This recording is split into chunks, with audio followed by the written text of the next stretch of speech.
প্রতি মাসে বেতন আসে ঠিকই, কিন্তু মাসের 15 তারিখ হতে না হতেই টাকা যেন কোথাও উধাও হয়ে যায়। আমাদের অনেকের সাথেই এমনটা হয়ে থাকে। আমরা টাকা উপার্জন করতে শিখেছি ঠিকই, কিন্তু টাকাকে কিভাবে ম্যানেজ করতে হয় সেটার ব্যাপারে আমাদের সম্পূর্ণ ধারণা নেই বললেই চলে। আজকের এই ভিডিওতে আমি এমন একটা ফাইন্যান্সিয়াল রুল বা ফাইন্যান্সিয়াল টার্ম নিয়ে একটা কথা বলতে চলেছি, যেটা প্রত্যেক মানুষ যদি জেনে ফেলে তাহলে তারা নিজেদের ইনকামকে কিভাবে ম্যানেজ করতে হবে তারা সেটা সম্পূর্ণভাবে শিখে যাবে। বইয়ের কোনো থিওরি নয়, এটা হলো একটা রিয়েল লাইফ মানি প্ল্যান, এবং যেটাকে আমরা জানি 50-30-20 রুল হিসাবে। কি এই 50-30-20 রুল? মাসের শেষে যত টাকা ইনকাম করো না কেন সেটাকে 3 ভাগে ভাগ করতে হবে তোমাকে। 50% নিডস, 30% ওয়ান্টস এবং 20% সেভিং। 50% নিডসটা কি? এখানের মধ্যে তোমার থাকবে রুম রেন্ট, বাজার, ফুড, ফোন রিচার্জ থেকে শুরু করে ইলেকট্রিক বিল থেকে শুরু করে তোমার যে সমস্ত এমার্জেন্সি মেডিসিনস, এই সমস্ত কিছু কভার করবে তোমার এই 50% স্যালারির মধ্যে। সাপোজ করো তোমার স্যালারি হচ্ছে 20,000 পার মান্থ, তার 50% মানে হচ্ছে 10,000। তো এই 10,000 তোমার এই নিডস লাইক রুম রেন্ট থেকে শুরু করে বাজার, ফুড, ট্রাভেলিং কস্ট থেকে শুরু করে ফোন রিচার্জ, ইলেকট্রিক বিল এবং এমার্জেন্সি কিছু মেডিসিনের জন্য তোমাকে এই 10,000-এর মধ্যে তোমাকে খরচা করতে হবে। 30% ওয়ান্টস, নিজের স্যালারি 30% তোমার যেগুলো ভালো লাগে, যেগুলো তোমার হবি, সেগুলোর প্রতি তোমাকে খরচা করতে হবে। যেমন ধরো তুমি যদি কোনো ওটিটি সাবস্ক্রিপশন নিয়ে থাকো, এই 30%-এর মধ্যে তোমাকে কভার করে দিতে হবে। তুমি যদি রেস্টুরেন্টে খেতে যাও বা বন্ধুদের সাথে তুমি সিনেমা দেখতে যাও বা যেগুলো তোমার ভালো লাগে, কোনো বই কিনতে চাও বা নিজের জামা কাপড়ের প্রতি তুমি খরচা করতে, তাহলে তোমাকে এই 30% থেকে তোমাকে খরচা করতে হবে।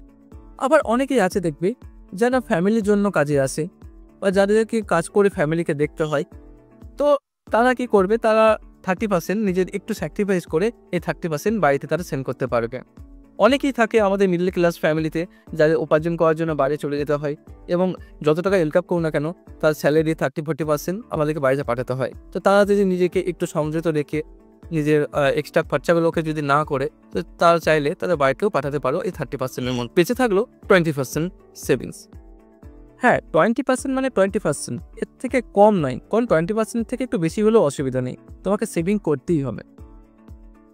এবং মনে রাখবে, এই সেভিং শুধু ডাইরেক্ট ব্যাংকে রাখলেই হবে না। ব্যাংকে টাকা রাখলে তোমার সেই টাকাটা পরেই থাকবে।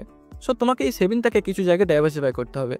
লাইক এসআইপি বা মিউচুয়াল ফান্ড তুমি করতে পারো, বা তুমি নিজের লাইফ ইন্স্যুরেন্স বা হেলথ ইন্স্যুরেন্স করে নিতে পারো, বা তুমি কিছু কিছু স্টকে বা গোল্ড কিনে রাখতে পারো।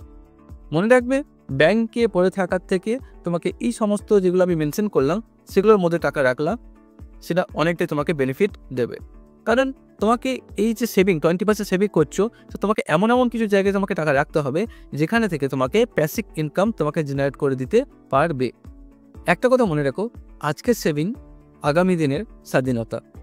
এই রুলগুলো তো শুনতে বেশ ভালো, কিন্তু এটাকে প্র্যাকটিক্যালি কীভাবে আমরা প্রয়োগ করবো বা অ্যাপ্লাই করবো? সর্বপ্রথমে তোমরা একটা নোটবুক বা ডায়েরি নাও, সেখানে নিজের ওয়ান্টস, নিডস এই সমস্ত কিছু লেখো, এবং তুমি এটাকে 1 থেকে 2 মাস তুমি ফলো করো, এবং এটাকে একটা অডিট করো যে কোথায় তোমার এক্সট্রা টাকা বেরিয়ে যাচ্ছে। তো এখান থেকে তুমি একটা জিনিস বুঝতে পারবে যে কোথায় তোমার মানি ফ্লো হচ্ছে, যেখানে অযথা যেখানে তোমার করা উচিত নয় সেই সমস্ত জায়গাগুলো তোমার নোটিসেবল হবে বা তুমি দেখতে পারবে। তো সেখান থেকে তুমি কি করবে, তোমার নিচের যে এক্সপেন্স বা নিডস বা ওয়ান্টস হিসাবে তুমি নিজের স্যালারিকে অ্যাডজাস্ট করতে পারবে, এবং বাকি যে টাকাটা থাকবে লাইক তুমি 100%-এর মধ্যে 70-80% নিজের ওয়ান্টস এবং নিডসের পেছনে খরচা করে ফেলো, এবং 20-30% যে অ্যামাউন্টটা থাকবে সেটাকে পুরো সেভিং করে দাও। এবং এই সেভিংটা কী করে করবে বললাম, ব্যাংকে না রেখে বিভিন্ন জায়গায় ডাইভার্সিফাই করে দাও, স্টক বা গোল্ড বা এসআইপি, মিউচুয়াল ফান্ড বা নিজের হেলথ ইন্স্যুরেন্সের প্রিমিয়াম, এই সমস্ত কিছু দিকে তুমি নিজে ডাইভার্সিফাই করে দাও, যেখান থেকে তোমার একটা প্যাসিভ ইনকাম আসবে। হ্যাঁ, অনেকেই বলবে যে ইন্স্যুরেন্স থেকে কীভাবে প্যাসিভ ইনকাম আসতে পারে। ইন্স্যুরেন্স একটা এমার্জেন্সি একটা সিচুয়েশন বলতে পারো, জানি না কার কখন কি হয়ে যেতে পারে, তো অ্যাজ এ লাইফ গ্যারেন্টি তো কেউ দিতে পারবে না, তাই না? তো তোমার নিজেকে কি করতে হবে যে একটা লাইফ ইন্স্যুরেন্স বা হেলথ ইন্স্যুরেন্স তোমাকে নিজের একটা করে রাখতে হবে। তো এটাই ছিল আজকে 50-30-20% রুলস। যদি ভিডিওটা একটু ইনফরমেটিভ লেগে থাকে তাহলে একটা লাইক দিও এবং সাবস্ক্রাইব করতে বলো না, কারণ আমরা এই চ্যানেলে কথা বলি ফাইন্যান্স, পার্সোনাল গ্রোথ এবং রিয়েল লাইফ মানি ইনভেস্টিং নিয়ে। Thank you.